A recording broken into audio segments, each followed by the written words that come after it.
I wanted to examine how the education system in New Mexico was affected by the coronavirus outbreak and what they were doing to continue curriculum. I examined one school in particular, Taos Academy, and interviewed their staff.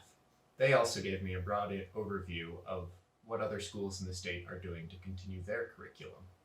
So, how has Taos Academy handled the transition from online hybrid to full online?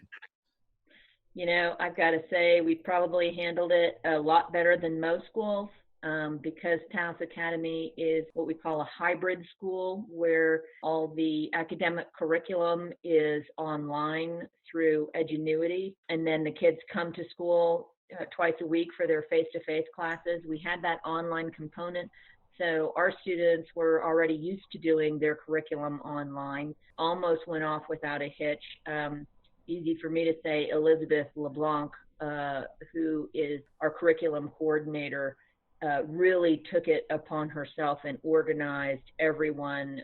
We had, as soon as the quarantine happened, it was our spring break, and she worked that whole spring break to put all of these structures in place. By and large, I've been super impressed with our students and our families and our teachers and how well they've handled the transition.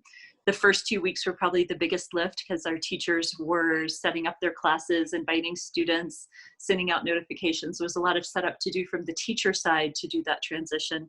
And then we also had a team of teachers who was doing family outreach just to make sure our families, first of all, that they were okay.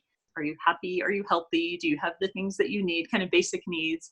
But then also spend a lot of time really making sure people were set up with the resources they needed. And that included things like counseling with our school counselor. That included making sure they had devices. Like if the student needed to come check out a Chromebook, we set up a system for that. Helping them get internet access, which for us was kind of a patchwork of different solutions, mainly through our community. Kit Carson helped out a lot of students and families. Comcast offered 2 free months to some students as well and got their families up and going. And then some used T-Mobile hotspots and that were donated. And so that was yet another solution. And, with all of that, by the end of the 2 weeks, everyone was really set up and knew what was expected and was on board, which I thought was amazing. Have you heard how other schools in the district are handling this? It's been different from teacher to teacher. So one of them is holding like daily meetings and posting assignments in Google Classroom. Another has sent home like weekly packets. And I mean, they are no joke.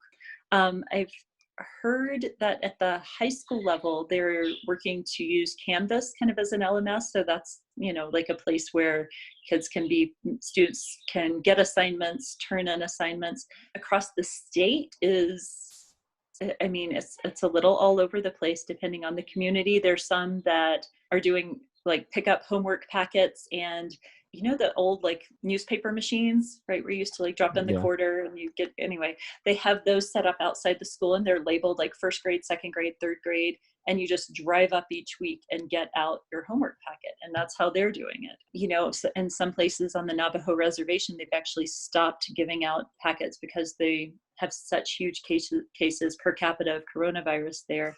They're actually worried about transmissions. What hasn't worked for the transition? Really long hours on the computer. I do feel like even though we are meeting, through the video, that people still feel isolated and lonely. And I think one of the biggest struggles is motivation when you're at home. And I think the teachers as well as the students are finding that it's really hard to be motivated and to keep a schedule. What do you think other schools could learn from this pandemic to improve themselves when not in a pandemic situation?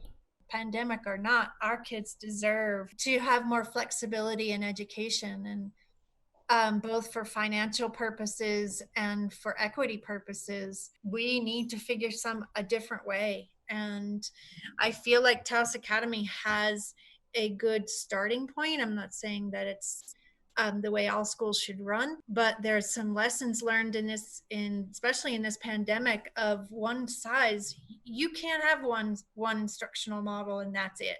There needs to be a variety of instructional models and a variety of opportunities for kids to learn in different settings and different formats. Having some some differentiated instruction and more individualized instruction is so incredibly important. And we're not doing it in public education still.